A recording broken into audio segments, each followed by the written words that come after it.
नमस्कार दोस्तों, ये हमारा दूसरा वीडियो है। पहले वीडियो में हमने 13 जुलाई के सेकेंड शिफ्ट पर चर्चा की थी, जिसमें हमने बताया था कि कौन सा प्रश्न कैसा है, किस खंड में कितने प्रश्न सरल हैं, कितने प्रश्न किए जा सकते हैं। इस पर सारी चर्चा हमने की हुई है, वो वीडियो भी आप लोग देख लीजिएगा। ये दूसरा वीडियो है जिसमें 14 जुलाई के फर्स्ट शिफ्ट पर हम लोग चर्चा करेंगे। तो आइए सबसे पहले पॉलिटिकल साइंस के क्वेश्चन देखिए। वेबरियन नौकरशाही मॉडल, विवेकपूर्ण विधिक प्राधिकार, ईजी है। राजनीतिक सिद्धांत में उत्तर व्यवहारवाद, मानकी प्रासंगिकता के अभाव वाली अनुभवजन्य और मात्रात्मक विधियाँ, ईजी है, ये सब गलत हैं। कार्यकारी ज्यादतियों पर अंकुश लगाने का कार्य कौन सी संस्था करती है? तो न्यायपालिका करती है, ये भी ईजी ही है। देखिए, दार्शनिक उपागम के संबंध में निम्नलिखित में से कौन सा कथन सत्य नहीं है? दार्शनिक उपागम विषय की प्रकृति के बारे में विचार को स्पष्ट करने का प्रयास नहीं करता है, ये भी इजी है। ठीक है, ये बाकी सब करता है। निम्नलिखित में से कौन उत्तर आधुनिक राजनीतिक सिद्धांत को पारंपरिक सिद्धांत से पृथक करता है? तो बीज संरचना और पहचान की राजनीति। लोकतंत्र में नियम निर्माण कार्य के मुख्य रूप से कौन सी संस्था उत्तरदायी है? तो विधानमंडल उत्तरदायी है, इजी सवाल है। राजनीतिक सिद्धांत के दायरे में स्वतंत्रता, न्याय, समानता, अधिकार, लोकतंत्र जैसी मौलिक अधिकारों का अध्ययन किया जाता है। संविधानवाद की प्रमुख विशेषता, कानून के तहत सीमित अधिकार। निम्नलिखित में से उस न्यायपालिका की एक सामान्य विशेषता है जिसमें स्वतंत्रता का अभाव है? सत्तारूढ़। सब इजी सवाल है। देखिए यहाँ पर 10 अभी तक जो सवाल, मूल्य तटस्थता, ठीक है, जितने मनुष्य जन्म से स्वतंत्र है, रूसो का कहना है।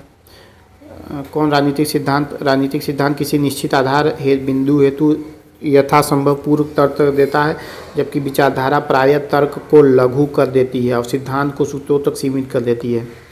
आधुनिक राजनीतिक विज्ञान में राजनीतिक व्यवस्था सिद्धांत कौन संबंधित है? डेविड स्टर्न संबंधित है। देखिए, भारत में किस संस्था ने तंत्र के पर्यावरण को विनियमित और नियंत्रित करने के प्रयासों को सुविधाजनक बनाया? नौकरशाही बनाता। देखिए, अब तक जो मिले हैं इसमें 14 सवाल ईजी मिले हैं। हित अभिव्यक्तिकरण निहित है, राजनीतिक दल, सब सवाल ईजी मिल रहे हैं। व्यवहारिक क्रांति से संबंधित है, अनुभवजन्य मात्रात्मक का प्रयोग। आधुनिक राजनीतिक सिद्धांत मुख्यतः फोकस करता है राजनीतिक व्यवहार एवं अनुभवजन्य विशेषताओं पर, ये भी ईजी सवाल है क्योंकि बाकी सब आप काट सकते हैं। तुलनात्मक राजनीति विश्लेषण मुख्य रूप से निम्नलिखित में से किसका अध्ययन करता है? तो राजनीतिक प्रणालियों समानता है इसका अंदर। देखिए, अब तक कोई सवाल कठिन नहीं मिला है। राजनीतिक पारंपरिक राजनीतिक सिद्धांत को सर्वोत्तम रूप से चित्रित करता है या मानकी है, इस बात से संबंधित है कि राजनीतिक जीवन कैसा होना चाहिए। निम्नलिखित में से कौन सा कथन अध्यक्षीय प्रणाली में विधायी शक्तियों को संसदीय प्रणाली में विधि अधिक करता है? तो ये देखिए, कार्यपालिका से सीमित करता है, ये भी इजी है। कुल मिलाकर 20 में से मान लीजिए एक सवाल इसमें से आप लोग को कठिन मिला है।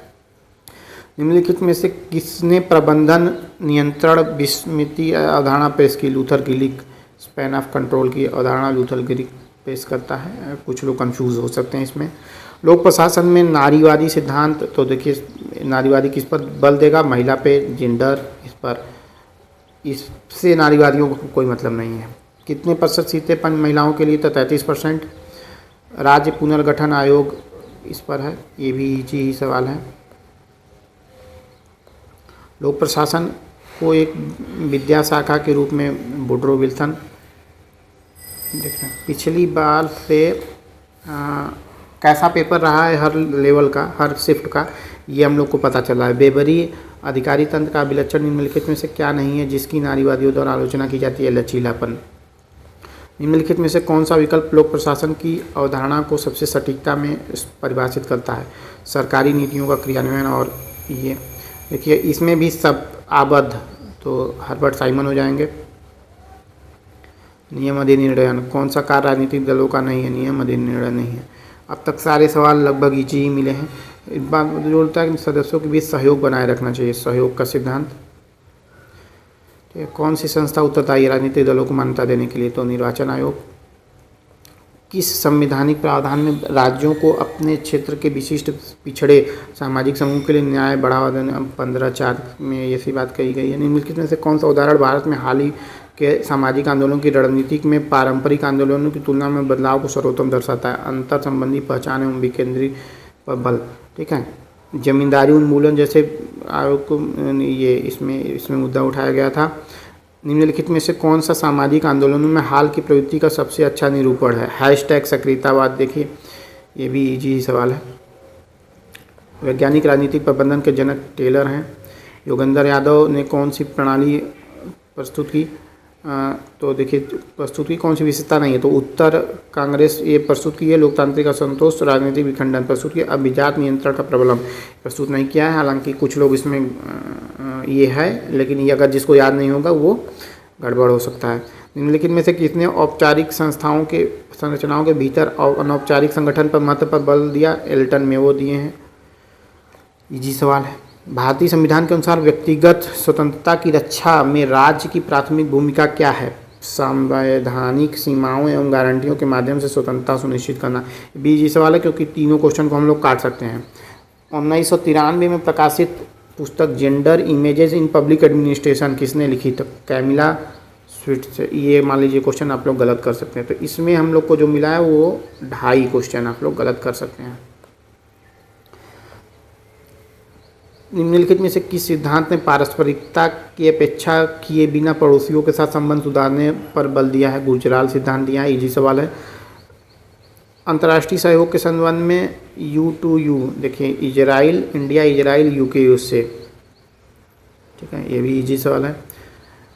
अब पंडित दीनदयाल उपाध्याय जी का ये सही है। व्यक्तिगत चेतना। कार्यपालिका की प्राथमिक भूमिका है क्रियान्वयन। ये सब संघवाद का विलक्षण नहीं है, तो ये राज्यपाल की सर्वोच्चता नहीं है, ये केंद्रीकृत का हो जाएगा।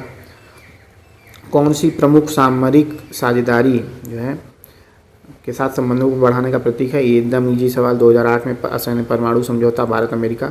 अल्पसंख्यकों 29-30। अब इससे इजी सवाल क्या लेंगे?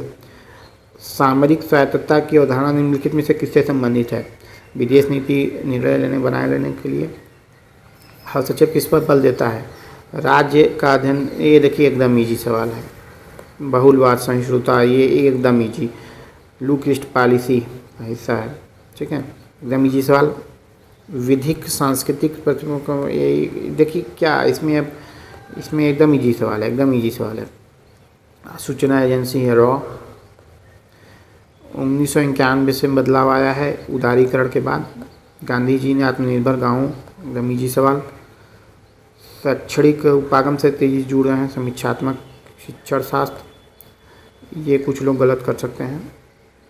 केंद्रीकृत महत्व पर बल दिया है। विकेंद्रीकृत महात्मा गांधी।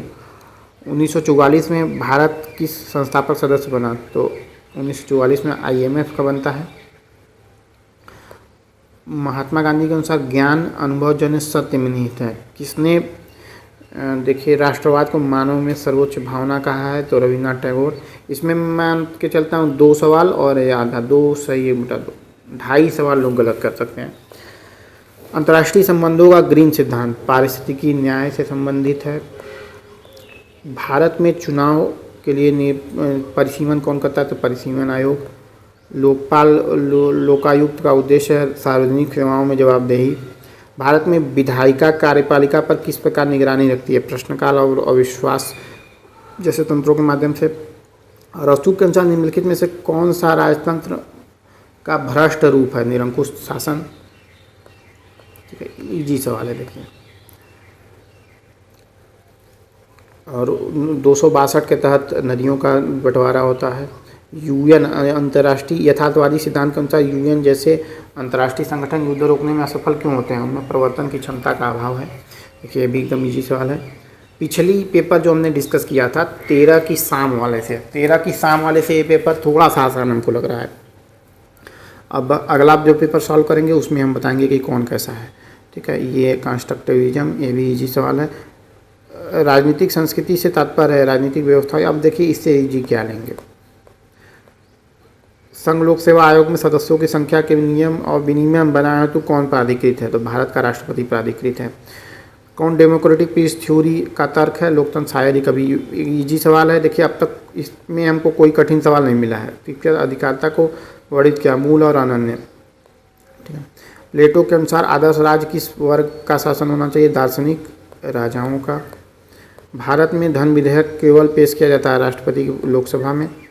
और देखिए कौन सा यथार्थवाद परिपथ व्यक्तिगत राजनीति से सबसे निकटता से संबंधित है। 9 शास्त्रीय यथार्थवाद, इसको मान लीजिए कुछ लोग गलत कर सकते हैं, दिमाग अगर न लगाएं तो। अंतर्राष्ट्रीय संबंधों में यथार्थवाद के सभी प्रकारों की साझा की जाने वाली केंद्रीय अभिधारणा है। अराजक व्यवस्था में राज्य शक्ति और अस्तित्व को प्राथमिकता देते हैं। निम्नलिखित में से कौन अंतर्राष्ट्रीय संबंधों के प्रति नव यथार्थवादी दृष्टिकोण से संबंधित नहीं है? तो मार्गेंथाउ नहीं है। G77 की स्थापना की गई तो वैश्विक दक्षिण हितों को प्राथमिकता देने के लिए। भारत में 4 पूर्वोत्तर राज्यों में कितनी स्वायत्त जिला परिषदें हैं? 10 हैं। इसको मैं मानता हूँ कि लोग गलत कर सकते हैं। अंतर्राष्ट्रीय संबंधों को कामों विचारों क्या करता है? ये वैश्विक विश्लेषण हासिल पहचान करते हैं। ठीक है, इसमें मैं मान कर चलता हूँ 3 क्वेश्चन। अगला क्वेश्चन है स्वामित्व योजना के अंतर्गत पंचायती राज मंत्रालय ये। ठीक है, पारंपरिक लोक प्रशासन की एक मुख्य आलोचना है कि कठोर एवं परिवर्तन विरोधी है। देखिए, पदानुक्रमिक संरचना जो है ये लोक प्रशासन से अधिक निकटता से जुड़। संविधान की 12वीं अनुसूची में नगर पालिकाओं के लिए 18 विषय कुल दिए गए हैं। अनुच्छेद 14 विधि के समय समानता की बात करता है। ये पेपर थोड़ा सा कंपेरिजन 13 की शाम से थोड़ा सा ईजी है। ठीक है, 1C सामूहिक रूप से लोकसभा के प्रति उत्तरदायी है। मंत्रिपरिषद के संबंध में सत्य है। तो किस संविधान संशोधन ने भारत में पंचायती राज संविधान को 73वां संविधान संशोधन दल बदल विरोधी कानून के तहत MP MLA की निरंतरता सिफारिश करती है सदन का अध्यक्ष सभापति। ठीक है, अब आइए, ये भी इजी सवाल है, सारे लोग कर लेंगे। भारत की संविधान संशोधन के अधिनियम में 73वां संविधान पॉलिटिक्स एंड एडमिनिस्ट्रेशन गुडनाव की रचना है। आंड्रे गुंडर फ्रैंक के अनुसार देखिए विकसित पूंजीवाद पर ये भी इजी सवाल है। निम्नलिखित में से कौन सी भारत सरकार की प्रमुख योजना प्रति बूंद अधिक फसल प्रधानमंत्री कृषि सिंचाई? देखिए, अब दिमाग लगाएंगे तो उसको भी कर लेंगे, कुछ लोग हालांकि गलत भी कर सकते हैं। कौन सा विद्वान नवीन लोक प्रशासन से संबंधित है? तो वाल्डो हैं। इसी सवाल है। निम्नलिखित में से कौन सा विषय भारत के संविधान में राज्य सूची से संबंधित नहीं है? विदेश व्यापार। इजी सवाल। निम्नलिखित में से कौन सा नवीन लोक प्रशासन का मुख्य विषय नहीं है? राजनीतिक तटस्थता। इजी सवाल। कौन सा मौलिक अधिकार गारंटी देता है कि किसी व्यक्ति को उसके प्राण एवं दैहिक स्वतंत्रता विधि द्वारा स्थापित प्रक्रिया के अनुसार ही वंचित किया जाएगा, अन्यथा नहीं? प्राण एवं दैहिक स्वतंत्रता का अधिकार। इजी सवाल ये भी था। लोक प्रशासन में तर्कमूलक चयन सिद्धांत निम्नलिखित में से किस अवधारणा से सर्वाधिक निकटता से संबंधित है? होमो इकोनॉमिक्स से संबंधित है। निम्नलिखित में से कौन सी चुनौती कई विकासशील देशों में लोक प्रशासन के लिए अद्वितीय है? सेवा वितरण क्षमता कमी। देखिए, इसमें मान के चलिए 2 क्वेश्चन। ठीक है, अभी पिछले जो पेपर था उसका स्कोर गया था 230 हमारे अनुमान से। इसमें कितना जाएगा ये हम लोग देखेंगे। निम्नलिखित में से किसने कहा लोकतंत्र में राजनीतिक दल अपरिहार्य हैं? हेराल्ड लास्की का कहना है। इजी सवाल। संयुक्त राष्ट्र ने 27 जनवरी को होलोकॉस्ट दिवस मनाया था। ये जो है ये भी अगर दिमाग लगाएंगे तो आप लोग कर सकते हैं, लेकिन गलत भी हो सकता है लोगों का।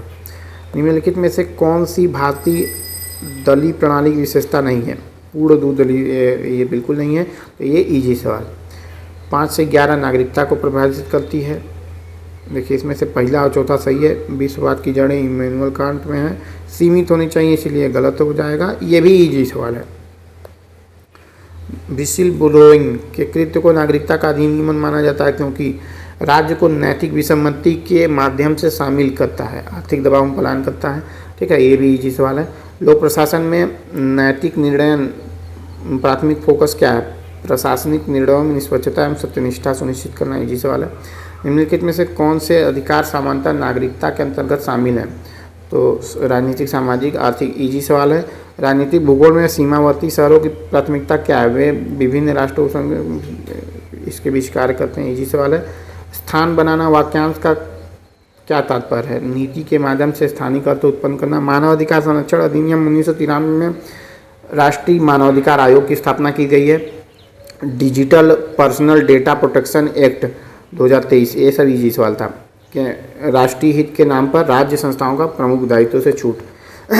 किसी राजनीतिक दल को भारतीय निर्वाचन आयोग द्वारा राष्ट्रीय दल की मान्यता देने के लिए शर्त निम्नलिखित में से क्या नहीं है? 25 वर्ष से अधिक से समय से सक्रिय। समकालीन भारत में जाति और धर्म जैसी पहचान आधारित राजनीति ने चुनावी व्यवहार एवं पार्टी रणनीतियों को आकार देना जारी रखा है। निम्नलिखित में से कौन सा डेटा गोपनीयता का प्रमुख सिद्धांत है? व्यक्ति की सहमति। CANRC में आलोचना इस रूप में की गई कि इसमें क्षेत्रीय से धार्मिक, ये भी इजी सवाल है, ठीक है। नागरिकता संशोधन अधिनियम 2019 के अंतर्गत भारतीय नागरिकता के लिए पात्र होने के लिए आवेदक कौन सा मानदंड होना चाहिए? तो पाकिस्तान से आए हिंदू, 31 से ये होना चाहिए, ठीक है।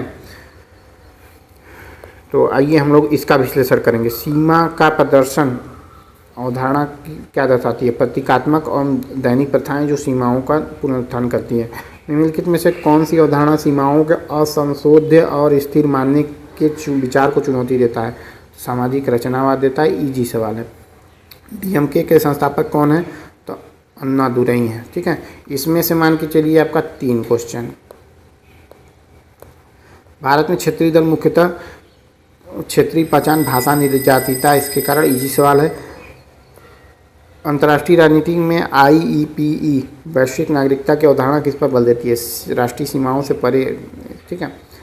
सतत विकास ब्रुटलैंड आयो रिपोर्ट, इजी सवाल है। देख सकते हैं आप लोग, नागरिक समाज एक स्वतंत्र वाणिज्यिक विकास के ऊपर है, एडम स्मिथ का कहना है। ये लोग गलत भी कर भी सकते हैं। कौन सा उपक्रम महिलाओं की भूमिकाओं को संबोधित करने के विकास प्रक्रिया पर बल देता है? जेंडर एवं विकास, ठीक है। निम्नलिखित में से किसने आर्थिक विचारधारा, साम्यवादी विचारधारा, सांप्रदायिक विचारधारा, स्थानीय दलों पर आधारित 4 प्रकार के राजनीतिक दलों से संबंधित चर्चा की? जवाहरलाल नेहरू। निम्नलिखित में से किस व्यक्ति ने धन वृद्धि हेतु अपनी शक्ति का उपयोग करने वाले राज्य का समर्थन नहीं किया है? तो ये भी लोग गलत कर सकते हैं। जोनाथन एडवर्ड्स है। नारीवाद की कौन सी लहर मुख्य रूप से महिलाओं के मताधिकार, कानूनी अधिकारों से संबंधित है? नारीवाद की प्रथम लहर, इजी सवाल है। निम्नलिखित में से कौन सा अंतर्राष्ट्रीय समझौता जलवायु परिवर्तन पर केंद्रित है? क्योटो प्रोटोकॉल, ठीक है। निम्नलिखित में से कौन सा एंड्रू हेवुड द्वारा चर्चा किया गया वैश्विक सामाजिक आंदोलन है? वैश्वीकरण विरोधी आंदोलन। रियो डी जेनेरियो 1992 में पृथ्वी शिखर सम्मेलन में किस प्रमुख पर्यावरण शासन समझौते का निर्माण हुआ? एजेंडा 21। SDG का लक्ष्य लैंगिक समानता हासिल करना है। SDG 5 का लक्ष्य है। ये हालांकि लोग गलत कर सकते हैं, ठीक है। IMF और वर्ल्ड बैंक के शासन के संबंध में निम्नलिखित में से कौन सा कथन सत्य है? मतदान शक्ति किसी देश के वित्तीय योगदान के अनुपातिक होता है। हेवुड के अनुसार अंतर्राष्ट्रीय संबंधों में वैश्विक नागरिकता समाज की क्या भूमिका है? नागरिक नियमों की, राज्य के निगमों की जांच करना और उन्हें उत्तरदायी बनाना। अंतर्वर्गीयता जो ये है, ये क्वेश्चन लोग गलत कर सकते हैं। चुनाव में 6% वैध, ये इजी सवाल है। ग्रीन पीस है। पर्यावरण शासन का एक प्रमुख लक्षण कई अभिकर्ताओं को समावेश। उरुग्वे दौर की वार्ता के बाद WTO बनाए, इजी सवाल है। वैश्विक मूल्य श्रृंखलाएं विभिन्न देशों में अनुक्रमिक उत्पादन चरण का, तो इसमें जो क्वेश्चन मिला है वो 4.5 मिला है। अगला क्वेश्चन हम लोग देखते हैं, किसने प्राकृतिक अधिकारों की संकल्पना पर आपत्ति जताई है? तो बेंथम आपत्ति जताता, इजी सवाल। प्राकृतिक अधिकारों सिद्धांत के अनुसार मानव अधिकार जो होते हैं मानव के लिए अधेय एवं जन्मजात होते हैं, इजी सवाल। नकारात्मक अधिकार दूसरों के किस प्रकार की बाध्यता को आरोपित करते हैं? हस्तक्षेप से पृथक रहना, इजी सवाल। निम्नलिखित में से क्या लोकतंत्र के मूल विचार को सर्वोत्तम रूप से परिभाषित करता है? सहभागिता, प्रतिनिधित्व, जवाबदेही के माध्यम से लोगों का शासन, ठीक है, इजी सवाल। किस संशोधन ने महिलाओं को वोट देने का अधिकार प्रदान किया? 19वां संशोधन। ये मान लीजिए कुछ लोग गलत कर सकते हैं। निम्नलिखित में से कौन सा सिद्धांत सुनिश्चित करता है कि कोई भी कानून ऊपर नहीं है? विधि का शासन, इजी सवाल। ओपी गावा के अनुसार सत्ता की स्थापित कानूनों और प्रक्रियाओं पर आधारित होनी चाहिए, विधि तार्किक होना चाहिए, इजी सवाल। मैक्स वेबर भी लिख देता तब भी यही होता। अमर्त्य सेन के अनुसार गरीबी का समाधान व्यक्तिगत क्षमताओं और स्वतंत्रताओं को बढ़ाकर किया जाना चाहिए, इजी सवाल। लोकतंत्र की सफलता के लिए किस एक प्रकार की राष्ट्रीय राज्य की वार्ता किसने की? जॉन स्टुअर्ट मिल करता है। निम्नलिखित में से क्या वैश्विक सामाजिक आंदोलनों को पारंपरिक राजनीतिक आंदोलनों से पृथक करता है? अंतर्राष्ट्रीय मुद्दों का समाधान, इजी सवाल। 2024 की रिपोर्ट के अनुसार एशिया के किस देश ने लैंगिक वेतन अंतर को कम करने की दिशा में प्रगति की है? फिलीपींस करता है, तो ये आप गलत भी कर सकते हैं। कौन सी प्रभुता व्यक्तिगत गुणों पर नेतृत्व से संबंधित है? करसमाई, इजी सवाल। राजनीतिक सिद्धांत में स्वतंत्रता से संबंधित मुख्य बहस निम्नलिखित में से क्या है? क्या स्वतंत्रता पूर्ण होनी चाहिए? फिर देखिए इजी सवाल, निम्नलिखित में से कौन अर्थशास्त्री क्षमता उपागम के विकास से संबंधित है? अमर्त्य सेन। इजी सवाल, वैश्विक राजनीति में विनागरिकता की मुख्य आलोचना क्या है? राज्य की संप्रभु दुर्बल करता है। इजी सवाल, देखिए कौन सी विरासत के माध्यम से होती है? पारंपरिक प्रभुसत्ता। रॉबर्ट नाजी का न्याय सिद्धांत ऐतिहासिक और न्यूनतम अधिकार। इजी सवाल, राज्यों की आर्थिक स्वतंत्रता पेरेस्ट्रोइका में प्रतिकूल प्रभाव नहीं पड़ा। इजी सवाल, निम्नलिखित में से किसने स्वतंत्रता को प्रभावशाली शक्ति से मुक्त होने के रूप में परिभाषित किया? गणतंत्रवादियों ने किया है। ठीक है, ये भी इजी सवाल। राल्स के संबंध में कौन सा सिद्धांत सामाजिक और आर्थिक असमानताओं की अनुमति देता है? अंतर सिद्धांत। ये दोनों पेपर में एक ही सवाल है। देखिए, सरसंघवाद के निम्नलिखित में से कौन सा कथन गलत? इसमें जो है ये, इसमें मैं मान के चलता हूँ 3.5। कॉन्सोशलाइजेशनलिज्म सहसंघवाद में पूछ रहा है। यह स्थिर शासन सुनिश्चित करने के लिए एकल जाति समूह ये बढ़ावा देता है। इसको लोग गलत कर सकते हैं, मान के चलिए। भारतीय दंड संहिता आईपीसी की धारा 375 के तहत 18 वर्ष से कम आयु के कानूनी बल। ठीक है, इजी सवाल। ये नारीवाद अगर आ जाए तो समझिए वो इजी सवाल हो गया। शांति सिद्धांत शस्त्रीकरण का नारा है प्रतिवारण, डिटरेंस। ये सवाल है।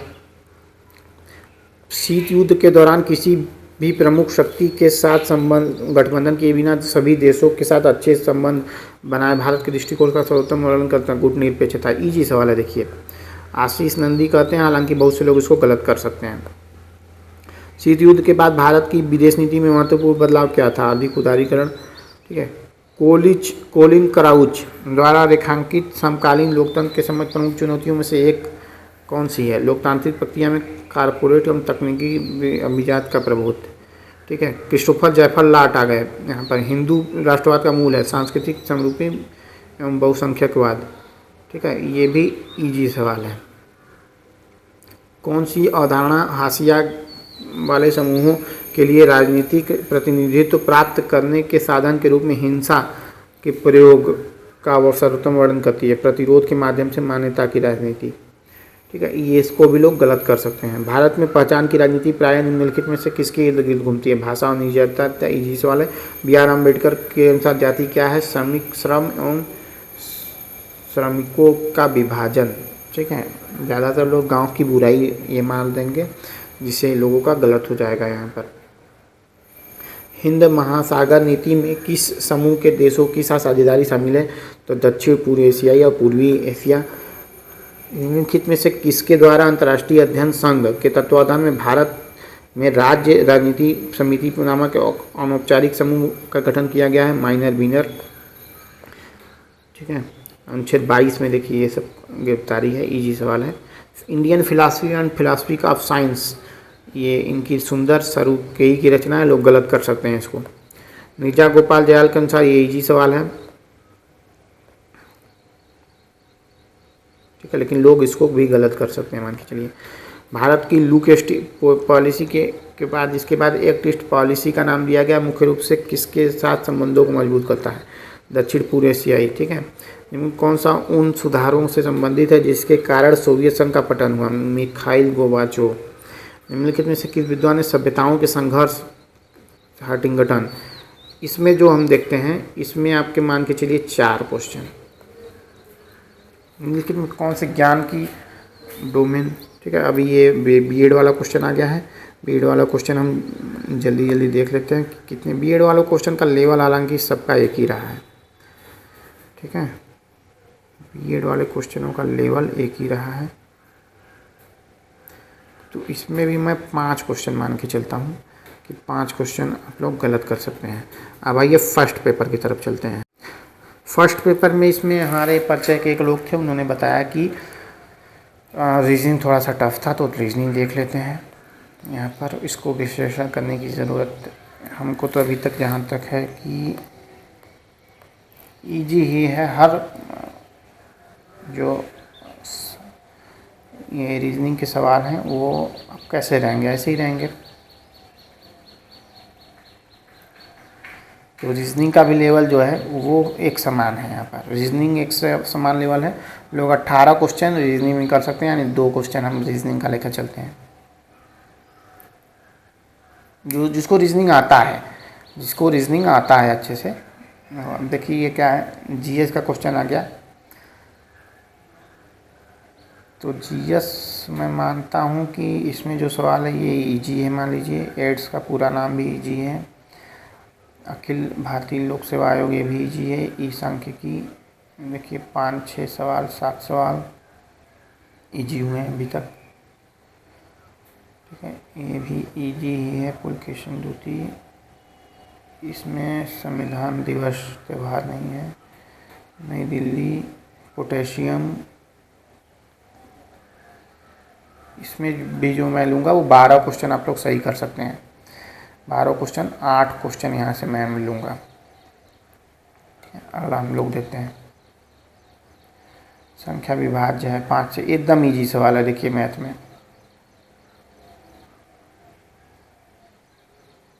मैथ यहाँ पर जो मैं देख रहा हूँ वो बहुत इजी पूछा गया है।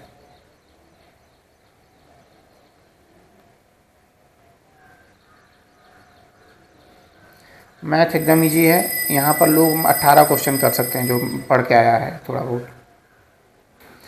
इंग्लिश देखते हैं। इंग्लिश देखिए क्या है ना, कॉमन सेंस जो समय लिया है वो किया है।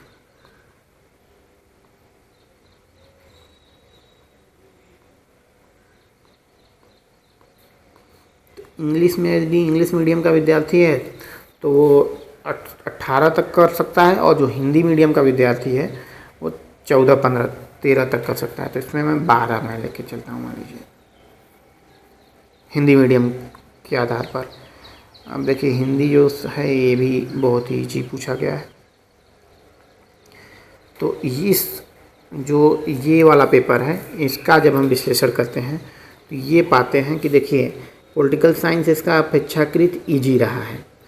तो 15 सेक्शन खुले हैं, 15 4 सवाल मान लीजिए गलत करेगा तो 60 हुए, ठीक है। 60 क्वेश्चन ये। और जीएस में मैंने कितना लिया था, 12 लिया था। इंग्लिश में भी 12 लिया था, क्योंकि इंग्लिश मान लीजिए हिंदी मीडियम का विद्यार्थी गलत कर देगा। तो इसकी जो रैंकिंग आएगी हमारी, ये नंबर आ रहा है 240। 240 से कट ऑफ नहीं है, कट ऑफ नहीं है, क्योंकि अभी मैं बता रहा हूँ कि इतना सवाल, इतना इसका नंबर है। इतने सवाल अगर आदमी करना चाहे तो कर सकता है, बड़ी बात नहीं है। लेकिन माइनस मार्किंग है तो नंबर भी कम होगा। अभी 15 नंबर मान लीजिए इसमें से। लेकिन ये है कि 240 ये जो मैंने बताया है ये मैक्सिमम नंबर दिया है, ताकि नॉर्मलाइजेशन का अंदाज़ा लग सके कि कौन सा पेपर कैसा रहा है। 13 की सेकेंड शिफ्ट को हमने नंबर दिया था 230, इसको दिया है 240। 240 नहीं, 236 दे रहे हैं। 236 इसको नंबर दे रहे हैं, ठीक है। उसको हमने दिया था 230, इसको हम दे रहे हैं 236 नंबर। 236 नंबर इसको है। तो इसी हिसाब से देख लीजिए कि ये पेपर थोड़ा सा आसान रहा है उसके मुकाबले। यानी 14 का जो सेकेंड शिफ्ट है उसको थोड़ा सा घाटा हो सकता है नॉर्मलाइजेशन में, अकॉर्डिंग टू 13 की सेकेंड शिफ्ट। वीडियो देखने के लिए बहुत बहुत धन्यवाद। और भी वीडियो आते रहेंगे, पेज पे बने रहिएगा।